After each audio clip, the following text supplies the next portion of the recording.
Hello everyone, and seeing as we haven't done a video for a while, let's go check in with Star Wars The Old Republic and see what's been going on. I haven't been in game. I'm doing an update at the moment. It's reorganizing data, whatever the hell that is. It's at 20%. It's probably got another 4 hours to go or something like that. It takes forever to do. Reorganizing data is the worst part, really. Just download the goddamn update and apply it. You know, how hard can that be?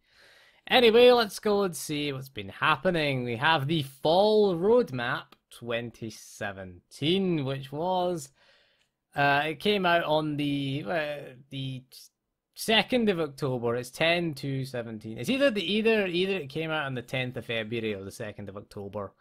Or Americans can't get the date the right way around. Why would you go month, day, year? It doesn't make any sense. Day, month, year. That's the appropriate way of doing it. But anyway, let's see what our commander in Keith has to offer for us. So the United Forces campaign, which is going to run from October 10th, this is October 22nd, I'm recording this, to November 28th.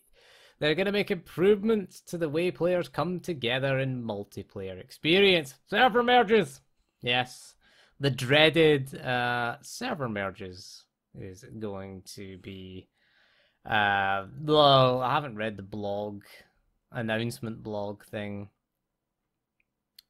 for the United Forces. So, all the new servers here. What are we getting merged in? The Progenitor, Tomb of Frida Nad, and Red Eclipse are going to become Darth Malgus. Okay.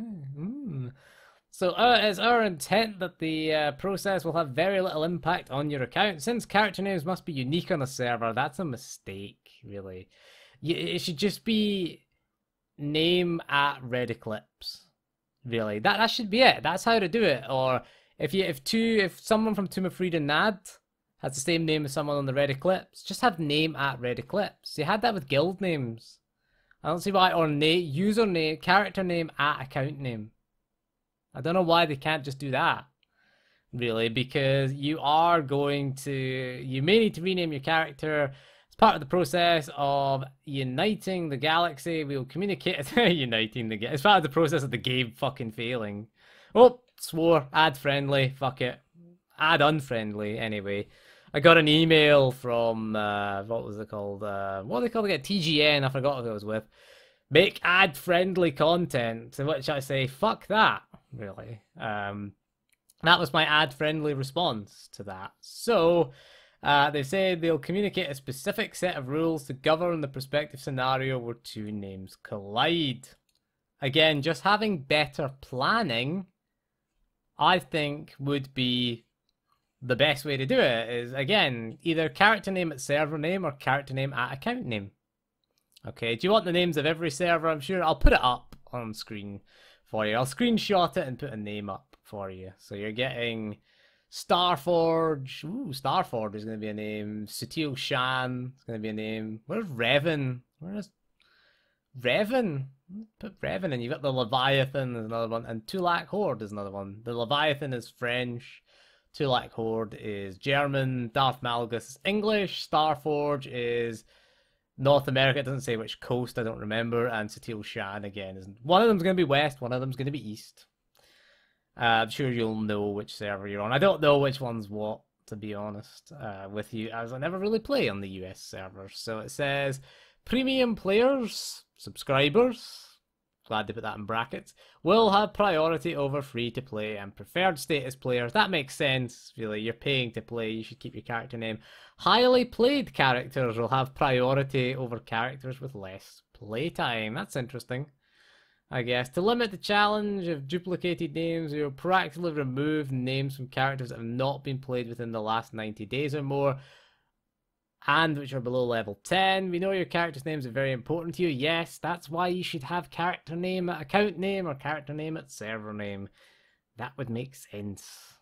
Because if they really thought it was important to you, then that would be the steps that they would have to take to ensure that we can hang on to the names that you love to the greatest extent possible. So it says no impact on guild bank achievements, strongholds, All legacy family name trees will reset during the update for most players. Minimal impact on your legacy. For more details of process rules, see the details below. What will happen to my characters? So if you're a subscriber account, is allowed 52 characters per server. That's an interesting thing. What's going to be covered? Following the update, accounts with more than 52 characters will be accommodated. You still need to access and play each of those characters. However, if you do wish to make a new character at that point, you'll have to delete characters. Who really has more than 52 characters, to be honest? That's going to affect very few people, to be honest. So, I wonder if you could transfer between regions, maybe? Because if you're on North America, maybe transfer east to west coast. You know, because if you got characters across each one. Europe, maybe transfer to North America.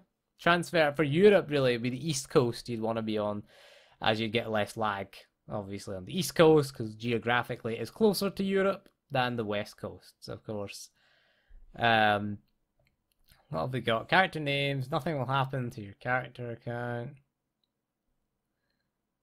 Character names will only be impacted with the exact same name on the new server. And again, we've already explained that. So, yeah. I mean, I guess they won't remove... I mean, I don't think I've got any characters. Oh, well, it says long inactive accounts. Okay, so they're not going to remove character names from accounts that are active. Mine's still technically active. And I'm still technically a subscriber, even though I haven't played. Where are we at with this? Oh, we're nearly finished, 98%. That's another 3 hours to go, really. So, friends lists. It said friends are going to be unchanged. It said ignore list will not be affected. GTN listings won't be affected. Mailbox won't be affected. The appearance designer won't be affected.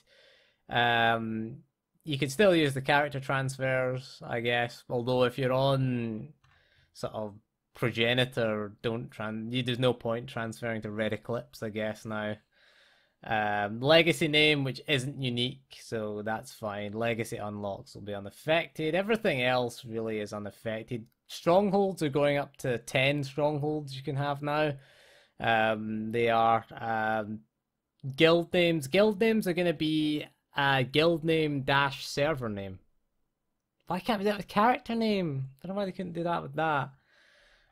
So yeah, the server merge, I think it was, whoa, there we go. I don't know if you heard that sound effect there, but there, the thing's ready. I don't think you hear sound effects. I don't think it captures the desktop, to be honest with you. But yep, the game's ready to play, so I guess we'll get into game and find out at some point. October 10th. It was the last update, which I didn't cover because I was too busy, to be honest with you. So there you go. There's going to be changes made to the group finder as well. Apparently the group finder is going to be made somewhat better. Apparently so. They've said October 10th. Was that the update, or was it November 8th, I think, is the group finder. Oh no, it's November 28th, sorry. Is the group finder revamp. Significant changes to how you queue for multiplayer and solo activities. Huge bonuses for all random play choices. Also allows for easy selection of individual activities such as daily areas, flashpoints, and operations. Please put priority queue in. You know, if you're short of tanks, give us a bonus for queuing as a tank. Hint, hint, wink, wink. Please do that, BioWare. We really need that. So you've got the next few updates all the way up to 5.6. Early 2018, the boss, final boss, I think, for the flashpoints. The operation. The final bosses and detailed master modes with God's Skills and the old machine operation are coming in early 2018. So 5.6.1 is the last update on this before 2018, which is December 12th. It's going to have, you know, Life Day and the 6th year. This game is 6 years old. Surprised it made it to 6, to be honest, after last year. That would be the biggest, that you should get the achievement, you know, made it 6 years. The game, I'm saying, should get the achievement. The next few updates are going to be focused on the chess. A traitor among the chess is going to be the next game update, 5.6. 5.5, yeah, 5.5 was at October 10. 5.6, you're getting Nahat. Okay, the first the third boss, should we say, from the for the raid. A new flashpoint. Okay, Theron, find out what he's been up to with the chest. New PvP map, new GSF, group finder revamp, class ruining or balance. Legacy-wide currencies for credits and unassembled components. Ooh, that's interesting for credits. At least finally, we can have a. I'd love to see it as a separate legacy bank for credits. That would be kind of cool. Just so it's easier to take from. You could pay for legacy or pay for something from your own character, and it would be nice to have that because it's easier. I think it's easier to make credits on the Republic because you get the easier. What are they called? You get the Hutta and Coruscant heroic quests, dailies, heroics, whatever the hell they're called these days. They were fairly easy to get through and get really decent amount of credits. The Empire had no real equivalent of that, so it'd be nice to see that. Galactic Command upgrade, the disintegrate system. Ooh. So you get it, instead of CXP, it gives you legacy bound unassembled components. Unassembled components are going to be the big thing. Okay. Ooh, Ensign Temple's returning as well. Ooh, nice. She was the agent. Temple was the agent. Yeah, she was the agent companion, I'm pretty sure. Interesting. I don't know what the Special United Forces rewards are. I don't know what they are, to be honest with you, but quite a few changes. Apparently the cartel market has changed. A few classes have been nerfed. I'm having a look at the patch notes for update 5.5. If you're a scoundrel, you're not going to be doing HOTS anymore by the looks of things. I just read it briefly. Watchman nerfed. Oh. Oh, they've nerfed the Sentinel. I'm not even gonna comment on that because nerfing the Sentinel. Okay, what have they done to Lightning? Lightning, fix the bug. Nice, with Fort Darkness, Fort Lightning attacks. Nice, that's good. Reduced reverberating forces critical damage from 10 to 5. Cheers.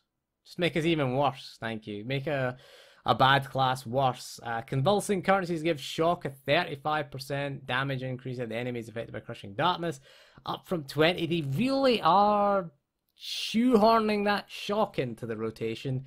Put lightning in the rotation somewhere.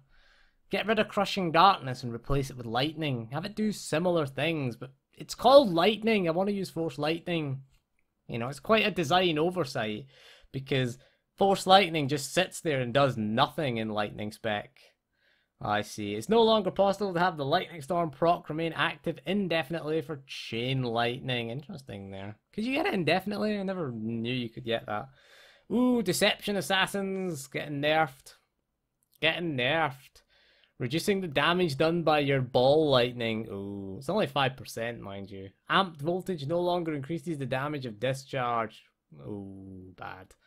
Dominating slashes no longer increases the damage of assassinate, and damage bonus it gives to lacerate and voltic slash has been reduced from 10% to 5, cut in half, down to 5%. And just the critical damage bonus, oh fucking hell.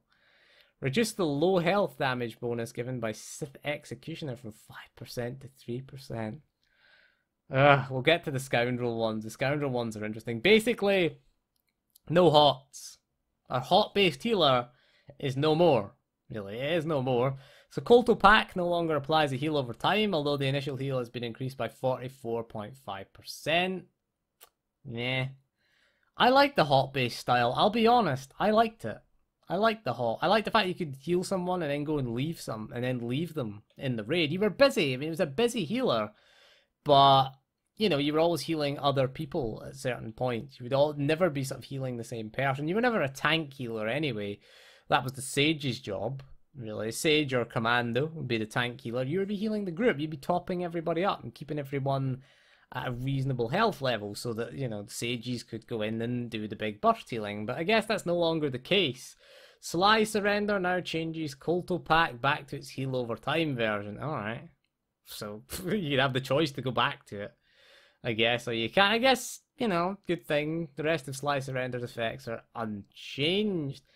Interesting to see that a lot of the other HOTS have been nerfed as well. Each tick of Colto Cloud Heals for 12% less. That was one of your AoE heals, Colto Cloud. 12% less per tick. It's quite a big nerf, to be honest with you. It kind of makes Colto Cloud a bit irrelevant now, really. We didn't really use it that much anyway. But, you know, thanks for just making it less useful. I never used it anyway. The last time we played a Scoundrel was 3.0 Scoundrel Healer.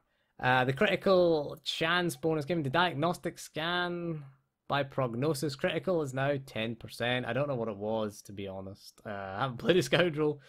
It's been 2 years since we mained the Scoundrel, so I don't know. Accomplished Sawbones no longer affects emergency med pack. The critical bonus it grants to Underworld Medicine and Colto Pack is now 10%, while the other effect remains unchanged. Tell us the other effects. I'm going to have to go into the game and look at this.